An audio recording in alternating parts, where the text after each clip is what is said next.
Warning, STS Radio contains vulgar people, vulgar language, and vulgar ideas. If any of this offends you, kindly blow it out your ass.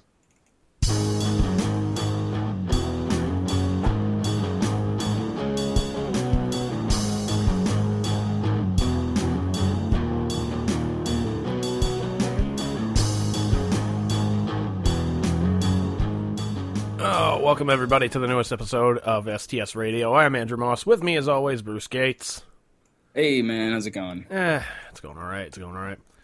So, I got to start off by apologizing here, man. Why? I was going to share some special audio of my buddy Chris at a Paw Sox game today.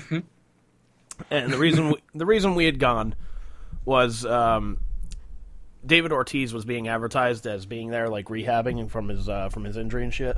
Mm-hmm. So, we're like, oh, dude, let's go to the Paw Sox game. Let's heckle him. And, I mean, Chris... Just don't call him a Monday. Yeah.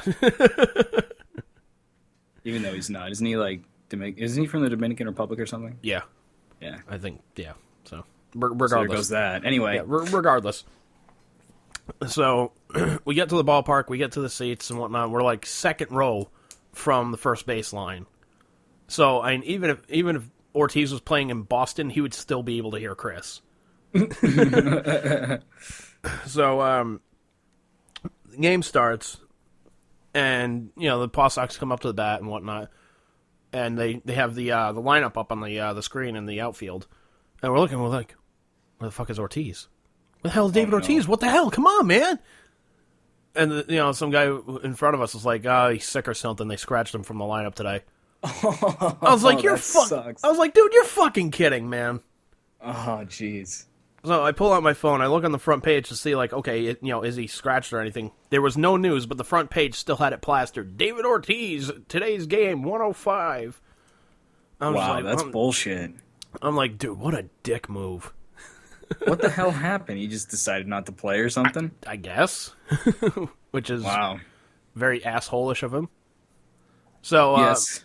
Very much so. So then I was just like, fuck, no, I can't get that audio. I put my phone in my pocket, and I was just like, what the fuck? This is going to be bullshit. So you basically went to a Paw Sox game for nothing. In a sense, yes. Because you went there essentially to see Ortiz, not necessarily to get, the audio, but you were hoping to get audio, but you really went there to see Ortiz and to heckle him, and he's not even there. Yeah. It's bullshit. Which fucking Ortiz takes all the fun out of it, man. Motherfucker. Ortiz, you ape. Motherfucker. So regardless, so in the ball game, it's like seventh inning now, and it's against the Rochester Red Wings. They're the farm team for Minnesota, if I remember right. Mm-hmm. So they pinch run this guy at second. Like, they have runners at first and second now, and there's, I think, 2 outs, like 1 or 2 outs or something like that. And they send out a pinch runner for the guy at second. And the guy they send out, his last name is Dinkleman. So the second Chris and I see that, we're just like, our jaws drop. We're just like, this is too fucking easy. So it started off as me and Chris heckling this guy Dinkleman. Then it morphed into the friends of ours that went with us. And then it just morphed into like 30 other people. We had kids around us just going, Dinkleman! Oh my God, that's just awesome. Heckling the hell out of the guy. Do you even know his first name? Do you remember? Or you just remember Dinkleman? I think his first name was like Brian, I think. Brian Dinkleman. I don't know. But I was telling Chris, I was like, dude, I swear to God, I really hope this guy makes it to the majors. I want to watch a Twins game with this guy. Oh my God. Now batting number 12, Brian Dinkleman. Just hear the entire state of Minnesota just uproar and laughter. That fucker almost had a game-winning hit too, man. Motherfucker. Oh really? Jeez. Because he comes up to the plate, he gets one plate appearance, and there's like 2 runners on. Slaps the fucking ball down the left field line. We're thinking like, oh man, if this was a game-winning home run, this guy's gonna get it. So it's back to the warning track and fucking caught. Oh. We're just like, son of a bitch. You know? So we were kind of disappointed about that. And the Paw Sox at the bottom of the 11th hit a 3-run home run and won it. So, fuck them. Who were they playing, did you say? The Rochester Red Wings. Rochester Red Wings. Yeah. But it was kind of funny, though, because I looked at Chris and I was just like, dude, how funny would that be? Like, if he's like that guy in the locker room who's like, okay, yeah, I got a goofy last name, but you know what? I got a bigger cock than all you motherfuckers in here. Dinkleman's got I got the name. Like, Dinkleman's got a dinkle cock. Oh my god. Dinkleman. So from like from the 7th inning to the bottom of the 11th, man, we were just ruthless with this guy. Did he look over or anything? Or no. No, he just put up with it. No, he just put up. He just put up with it. One guy did give Chris the death stare though. It was pretty really? Because you mentioned Crawford did it before, I think, on a previous episode. He did. Crawford gave him the death stare. He did, but keep in mind, Chris was also a lot farther back. Oh my god. So there was a catcher for Rochester. His last name was Herman. It was spelled Herrmann. Mm-hmm. And Chris is just heckling this guy. He's like, "You have unnecessary letters in your name." He's like, the thing that really got to him though was you just hear Chris going, "No, Herman!" Dude turns around like split second, gives Chris the death stare.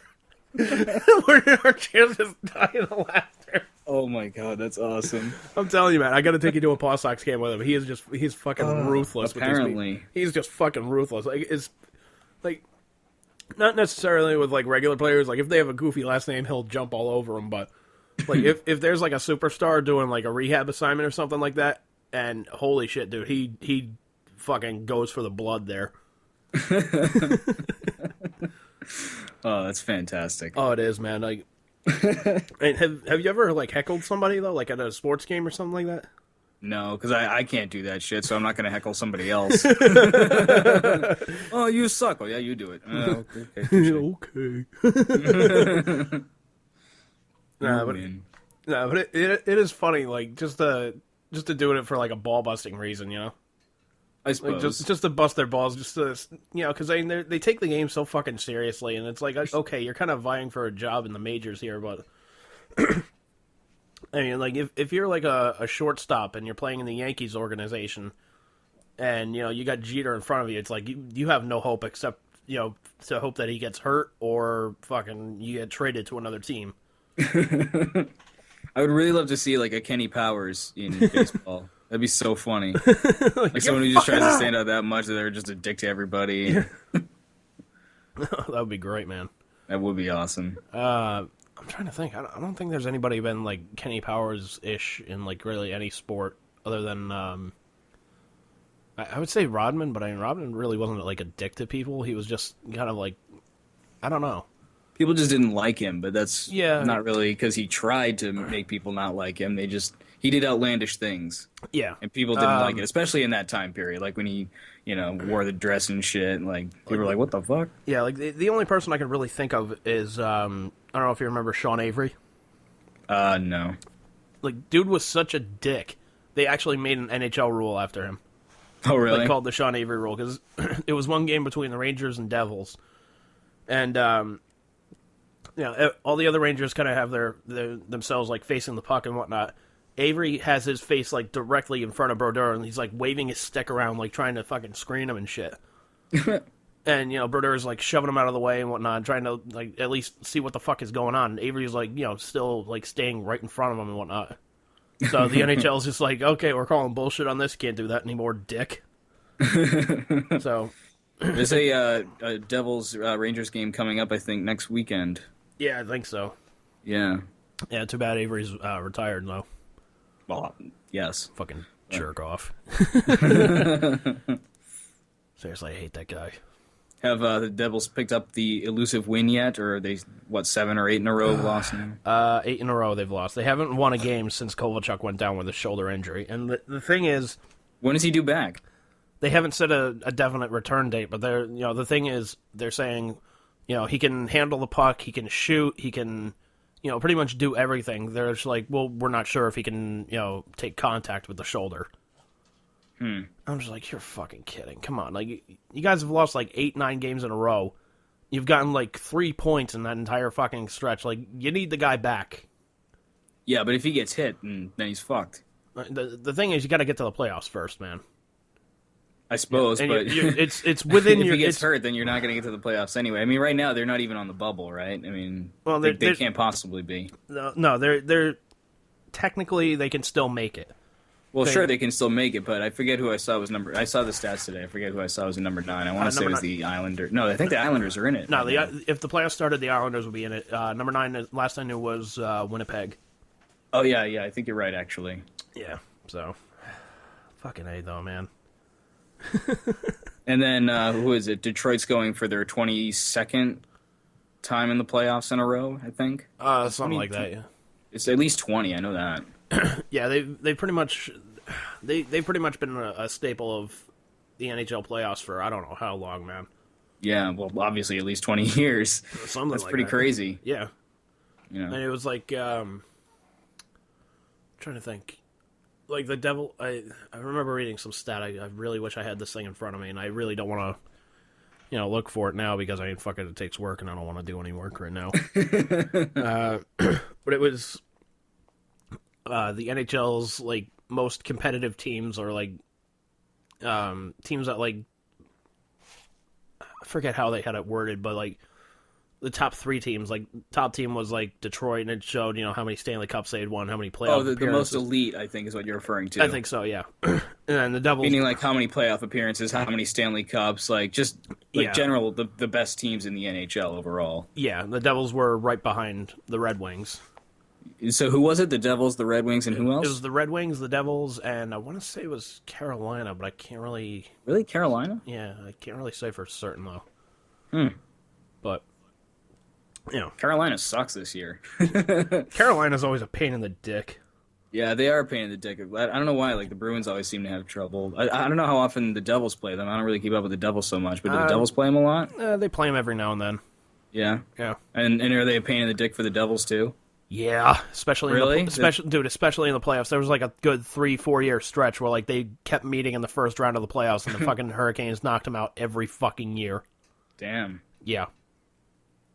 Yeah, they're kind of like that for the Bruins. They keep winning the crucial wins, and the Bruins, as of right now, keep fighting for the number 1 spot in their division. But yeah, right now they're the number 4 seed in the playoffs, I think. Right? Yeah, I think if they had won yesterday, they would have gone ahead of Montreal. But go Montreal! I can't believe Montreal's doing as well as they are. Go Canadians, eh?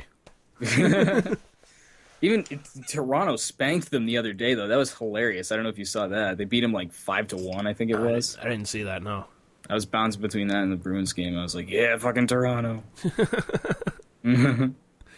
Oh, man. Oh, fuck. Because, I still dig Toronto. I still watch their games when I can. Although I can't catch them nearly as often as I can catch the Bruins games for obvious reasons. Well, yeah, and you're in the market, so. Right. Although I might be switching providers. I might be switching to DirecTV, maybe. Oh, that'd be cool. At it. Oh, that'd be cool, man. Yeah. So, I don't know. So we'll see. Yeah, we'll see what happens. Fucking A, man. All right, so when we get back, Bruce was telling me off air that he's got a funny story about his taxes that he's got to share. Indeed. And, well, I don't know how funny it is. I guess it can be funny for other people. It's not so much for me, though. Well, unusual story? Or it's unusual, yes. That it is. All right, so we'll talk about that. We'll talk about your beer progression when we get back as well. Sure. Oh, man. So, to take Bruce's worry off of his taxes, David Draymond actually has a side project out. This is called Device, which I forget who's the drummer, but playing guitar for him is Virus from the band Dope. Yeah, it's actually not bad at all, man. I really wish I'd heard a little bit of this before I'd talked to him at Ernie Bach's party last year. That was cool. Remember when you were doing the guest appearance? That was awesome. Hey, remember when you were on that metal show? That was awesome.